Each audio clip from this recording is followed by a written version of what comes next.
What happens when you spend $1,000 on a fake motorcycle? This is my Ice Bear Fuerza, a Chinese-manufactured Honda Grom clone.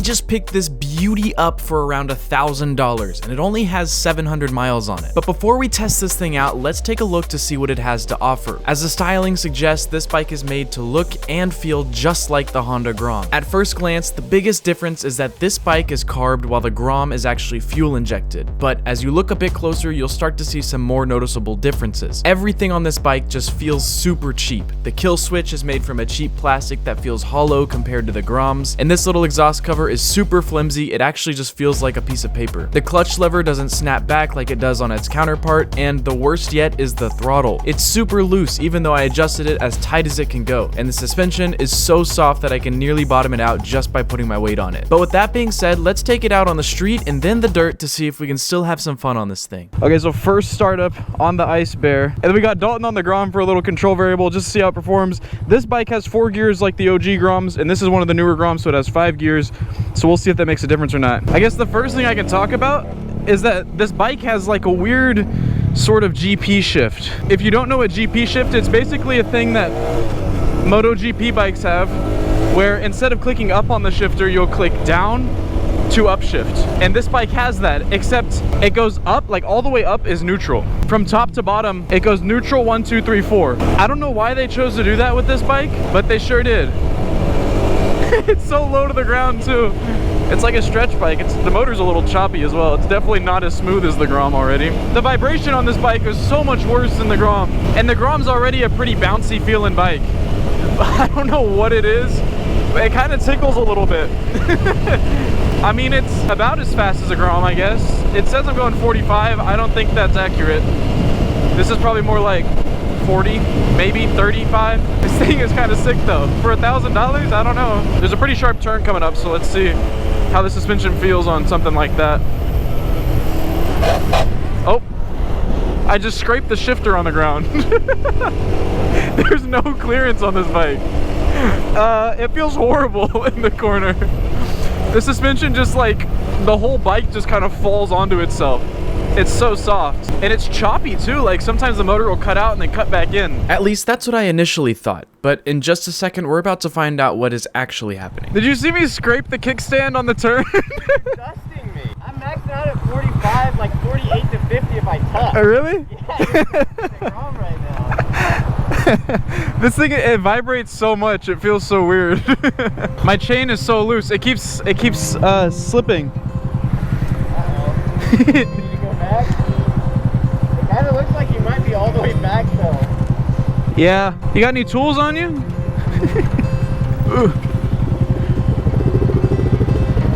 Do you think I could get like a wrench from AutoZone? I don't know if that'll do enough. Just to loosen that lock nut. And so we made a pit stop, not even 3 miles into our ride, and we're already having to stop and fix things. Luckily, AutoZone was able to lend me a wrench, which helped perfectly to help me loosen up these lock nuts, but for some reason they didn't have the right socket to loosen the axle nut. So I was unable to pull the wheel backwards and tighten the chain. But I had one more idea.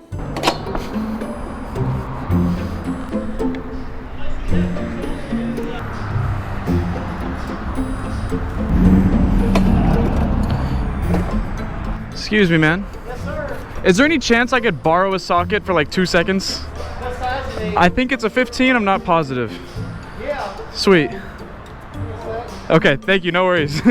Cool. You got a wrench as well? Yes, sir. Perfect. Thank you. Yep. Goated. What is the size? Let's see. What the freak?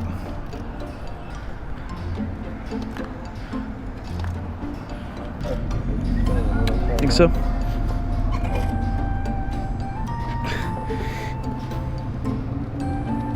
Maybe not. Okay, that's all the way back. Still real loose. Thanks to the Valvoline guy, we eventually got the chain on as good as it's gonna get. And now it's time to hop back on the Ice Bear and hope that the chain doesn't snap off. I checked a bunch of things before I took this bike out. I wanted to make sure everything was at least rideable. But this is the first time I've actually ridden it, so you're seeing the full test here in Full first impressions, but I completely forgot to even look at the chain. And it started slipping a little bit when I was in like 4th gear. The only thing, I couldn't fix the throttle. You saw, like, look at that play. I tried to fix it. I've adjusted it as much as I can up top, and I tried to adjust it down by the carb, and I looked everywhere, but I could not find a spot to adjust it, which is the weirdest thing in the world. But it's good enough, you know, it works at least. I just got to be cognizant of the fact that it's going to wiggle a little bit.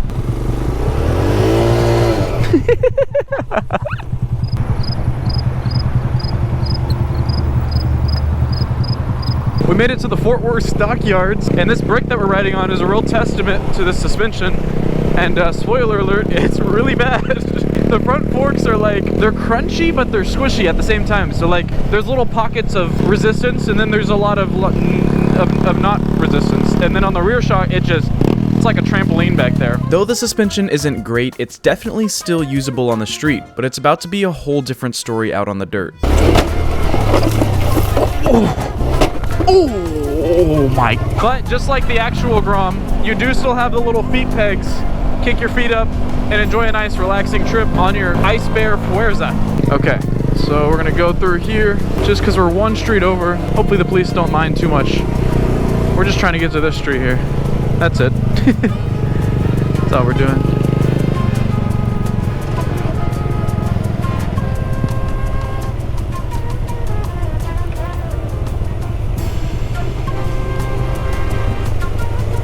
I don't know, I guess we're just gonna stay on the sidewalk the whole time.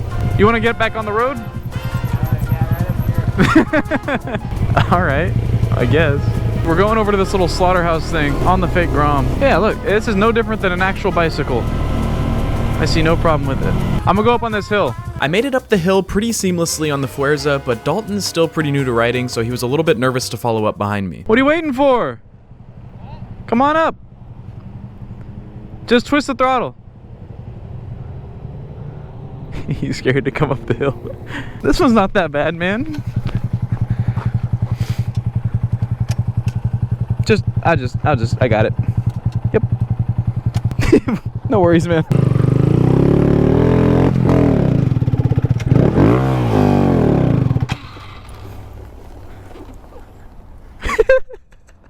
I don't know why I shifted. That screwed me over. I am in quite the predicky. I'm slipping. I don't want to drop this. Okay. Oh, cut. I spotted a security truck coming around the corner of the trail. I figured that we were about to be kicked out, so I decided to wait to see what they would say.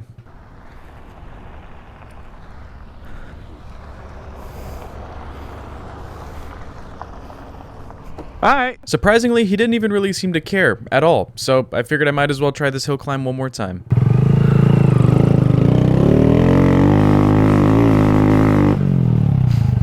After riding around downtown for a few more minutes, we wanted to make one more pit stop at an abandoned parking lot just to get some cinematic shots. But while we were here, I found out that Dalton has never done a burnout before, so I figured I'll introduce the idea to him. Go crazy. Squeeze the brake hard.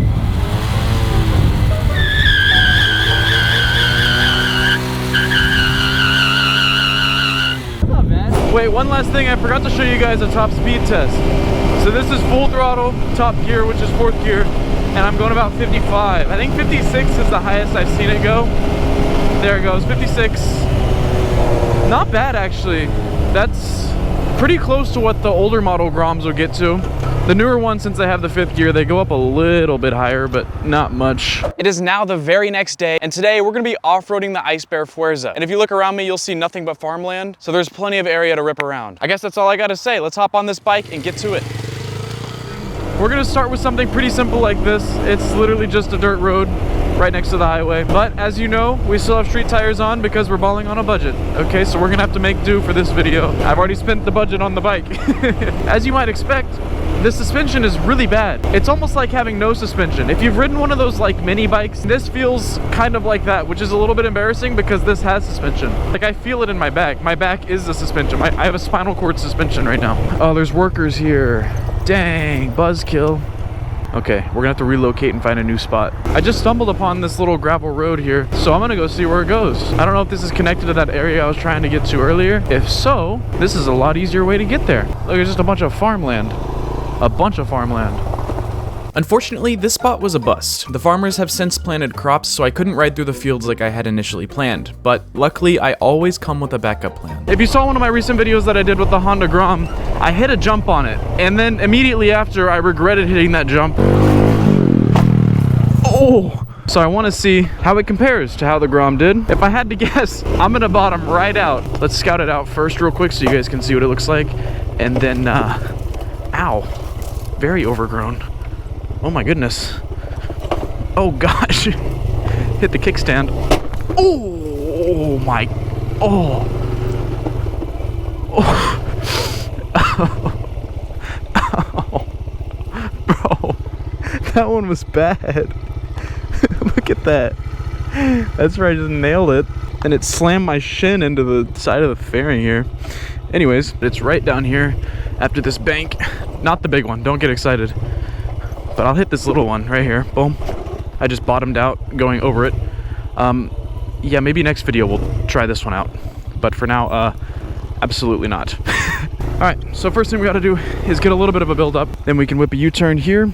And, oh my gosh, I'm gonna regret this. Okay. 3, 2, 1, go. Keep it in first gear. Just keep it. I can't even get over these bumps. Oh, didn't even get enough speed. That wasn't acceptable. Let me try that again. We'll start right next to where I bottomed out on this rock up here. Here's a nice U-turn spot. Now I should be able to get it in second gear. 3, 2, 1. Okay. that was the countdown to stall. Now here's the countdown to go. 3, 2, 1, go. There we go. This left turn, it's that kickstand, man.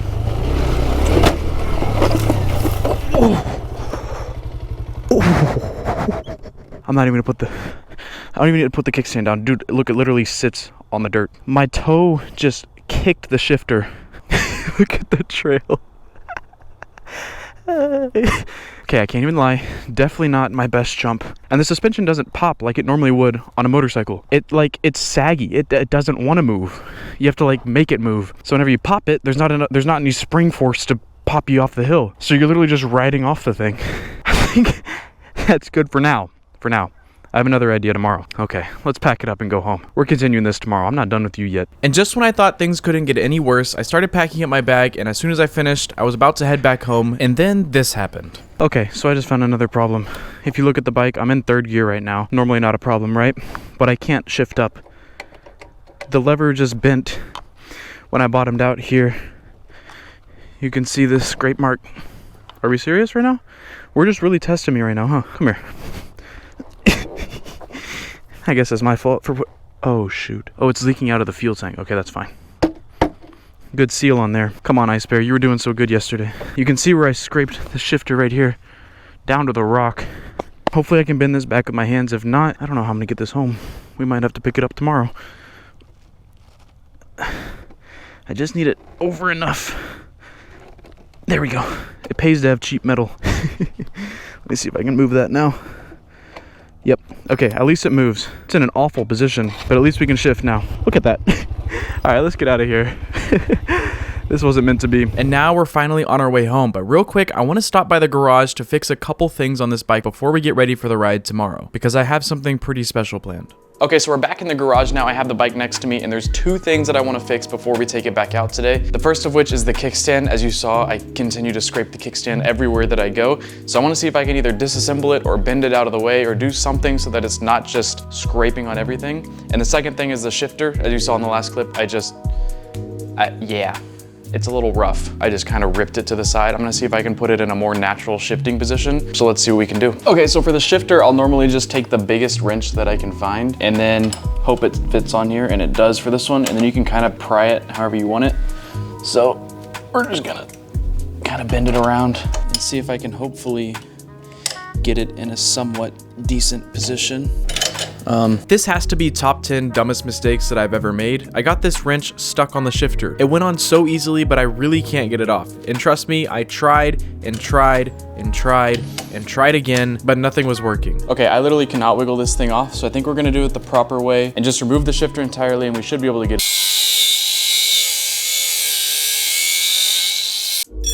This camera angle is very inefficient, so let me just sum things up for you. I ended up having to cut the wrench off of the shifter, and from there, I tried to bend it with my hand as good as I could get it. It's still not perfect, but it's a lot better than it was. The kickstand, however, is going to have to remain an issue, because the kickstand assembly is welded to the frame. I can remove the actual kickstand itself, but there's really no point in doing that, as it's a small piece of metal that the kickstand attaches to that's the actual problem. So this was kind of a bust, but we're still gonna go through with the plans. The next day, I packed my bag and headed out to the location, and this is where the real testing begins. Ladies and gentlemen, this is where boys become men. I'm here with my Ice Bear Fuerza, and I'm about to attempt probably the dumbest thing that I've ever done for a YouTube video. If you look around me, there's a ton of homemade ramps in this random field. These just popped up out of nowhere. I have no idea where these came from. So the plan is to take this $1,000 fake Honda Grom clone and see if it can jump an actual jump. We've done a little baby jump. I did a couple tabletops off camera, but here we have actual jumps with actual landings. I might regret this. Okay.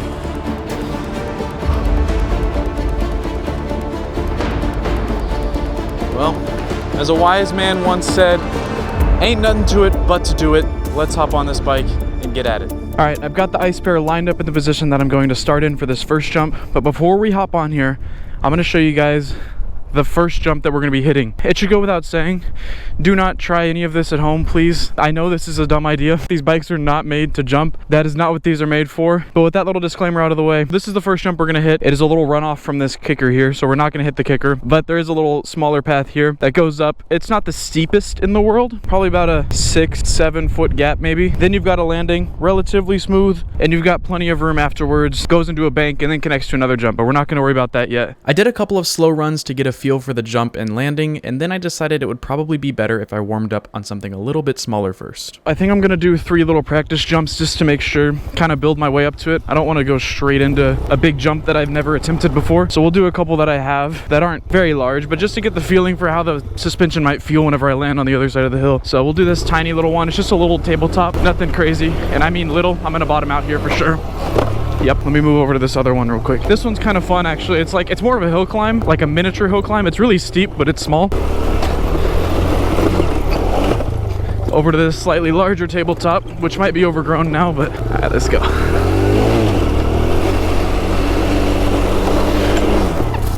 Okay, that wasn't bad. That one might need a little more juice.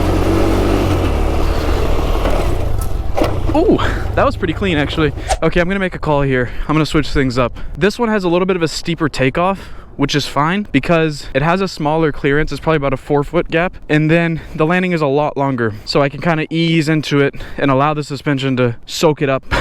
We'll see. Let's do it. So for this first ride, I'm gonna just go over it, get a feel for how it feels on the bike, and then the exit as well into that sharp bank. There we go. Smooth second gear. I can't get enough speed, I don't think. After a few test runs, I was finally ready to give it an actual attempt. Here we go. 3, 2, 1.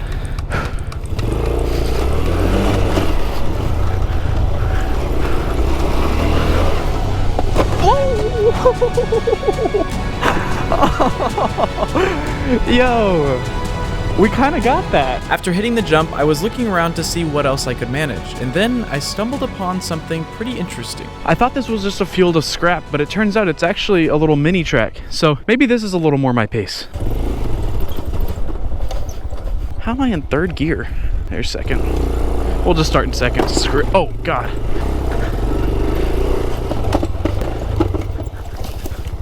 I just had another problem. I don't know what this was connected to, but it's no longer connected and it's bent from where it's supposed to be. You can see there's a crack right there. I don't know if you can see that or not. And it's causing my shifter to not be able to move where it needs to. I think my best bet's just gonna be to smack it with a rock or something, just to bend it enough out of the way. It's not attached to anything, so maybe this rock is a little bit excessive. There we go. That should be clear. There we go. Okay, I'm gonna hit that jump again. Let's go. We're going right into it. Here we go. Wish me luck. Dude, that's scary.